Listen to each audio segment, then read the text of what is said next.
All right, because I've been having trouble with technology here, I'm going to try using Zoom for this recording. So I'm basically going to use the screen share here and basically do what we were doing before. Okay, let's give it a try. Okay, so previously we were on the royal tombs of Ur, and we were looking at this cool bull's head lyre. The wood is reconstructed, but it's based on the remains that we have here. Okay, so we have the images of the sort of half human, half animal people, the mythology that we don't really understand. It's some interesting stuff. At this point, I want to mention the goddess Inanna again, because she comes up quite a lot in the royal tombs of Ur. Inanna is one of the most significant goddesses, also known as Ishtar in a later culture, the Akkadians. And she is really strongly associated with fertility, but also with war. So she's kind of like if Aphrodite and Ares were the same person in Greek mythology. She is the goddess of war, but also the goddess of love and sexuality. And in the Mesopotamian culture, there isn't really a distinction between between those two things. So she's a very ferocious and often dangerous goddess. And again, we see the horned helmet, the horned hat, showing who she is. We think this is her anyway. This is our best guess. She has a lot of connections to wild animals. The lion and the lioness are symbols of her. Also, birds are symbols of her. So she's pretty cool, and she's worth knowing about. Another big symbol of hers is the rosette, the sort of rose-shaped flower, and stars are also a symbol of her as well. Now, the story about her involves her and her partner, Dumuzi. And Dumuzi is a young man who is a shepherd and is sort of associated with the fertility of the new growth. And so it's thought that there was some sort of way of reenacting the story of Inanna and Dumuzi, the marriage between this goddess of love and her shepherd slash gardener kind of partner there. In another story, he dies and she goes to the afterlife and meets with her spooky sister, Ereshkigal, who is the queen of the dead.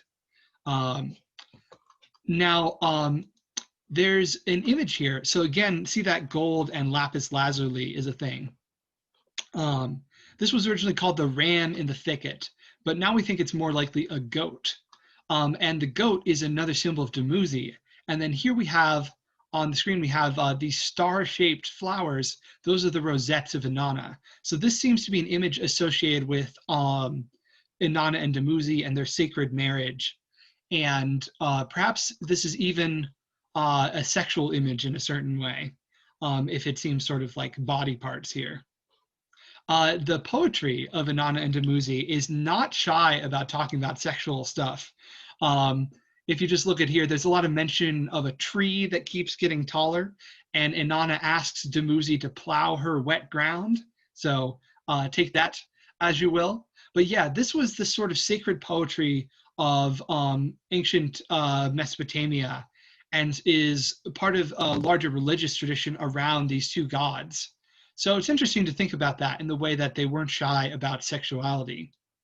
One of the leaders who were buried in the royal tombs of Ur, Queen Puabi. Queen Puabi was a queen who made a lot of references to Inanna in her stuff. For instance, she had a headdress that had the rosettes of Inanna. Her earrings seemed to evoke the moons that are associated with Inanna. And we also have an image. Do we have it here? No, but we have an image of a lioness, which is again a symbol of Inanna. So this queen probably, and again, look at that gold and lapis lazuli as an aesthetic, probably was trying to evoke Inanna as someone she was strongly associated with to evoke her own power. And we also have images of deer and goats and things like that, and bulls, all these animals being very important. Now, the other thing about Queen Puabi's tomb is that we have her area in the back here, and then in front of her tomb area, we have all these other skeletons, all these people who are dead, and we have some chariots. It's almost like a parade, and we have these dead people, and we have these flasks, which are very similar to the flasks we saw in the scene from the lyre. These flasks seem to be like drinking flasks that people would have at a party. And so we have all these dead people. We have all these flasks around them. And what people thought for a long time was that these people took poison and they joined her in the grave. She took all her servants with her, and these people do seem to be servants to go into the afterlife with her whole sort of clientele there, which shows her power and shows her sort of ferocity and brutality. But we thought maybe they went willingly. They drank poison and then they got, buried in the tomb there. But no, in fact, we found out recently that all of these guys were clubbed to the back of the head. So that suggests that she just killed them, and that maybe it's supposed to be like they're having a party in the afterlife or something like that, rather than they drink poison. Anyway, when this was all first discovered, there were newspaper headlines about this sort of decadent Oriental ruler, which I think is just great. Okay, one last thing I want to mention for Ur is the Epic of Gilgamesh. So the Epic of Gilgamesh is an epic poem that tells the story of a king named Gilgamesh. We think there was a good chance he was probably a real king, because he's on a list of kings where half of them are mythological, and we know that, and the other half are definitely real people, and he's right in between. So he could go either way, but possibly he was a real king, and this story is told about him. It actually doesn't make him look very good, because the story goes that he was a horrible king. He was oppressing the people, he was abusing the women and making everybody else come to him. He was making everybody labor in pain to build the walls of his city of Uruk, which was a real city, but he was also a monster slayer hero type of guy. And so people complained to the gods that he was being arrogant and evil, and so the gods sent monsters for him to fight, and they also sent this wild man to fight him. But the wild man was tamed by the priestess Shamash, and the priestess tamed Enkidu, the wild man, and made him more presentable and more civilized. And so when he went to fight Gilgamesh, they became buddies instead.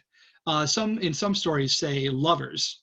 And so they became very close, and they went around and they slew monsters together. So Gilgamesh finally had a friend for the first time of his life.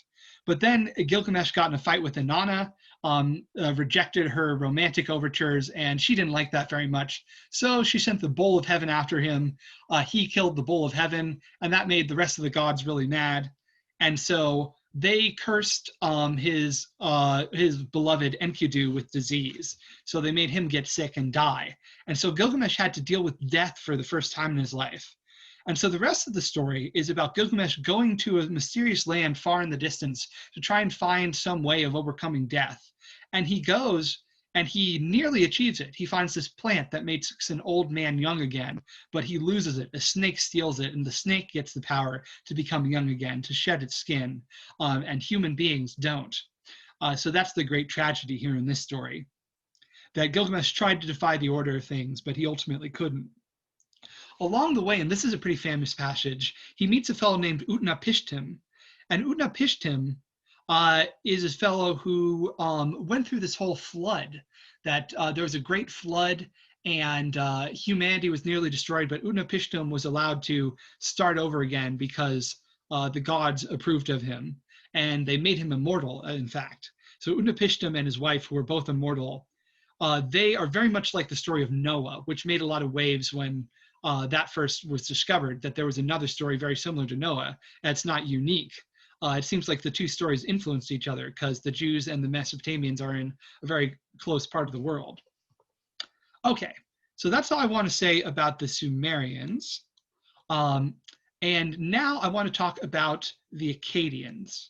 So at this point, we're going to be moving into having different groups of people taking over the region, and it's going to go rapid back and forth, rapid fire. So we're going to meet a lot of civilizations really quickly. Okay, the first one is the Akkadians. So you can see how a region known as Akkad is a little bit north of all this Sumerian stuff. So Sumeria is it was basically taken over by the Akkadians. And instead of being, a loose collection of city-states, now it was all under the control of one ruler. So that's a pretty significant difference there. And we have bits and pieces of Akkadian culture. For instance, we have this statue, this head of a bronze statue, which is said to be Sargon. Now, Sargon thought he was very powerful when he was making that statue, but a later ruler actually took his statue and hammered the eyes out, vandalized it, especially the eyes, because the ruler's power was said to be in the statue.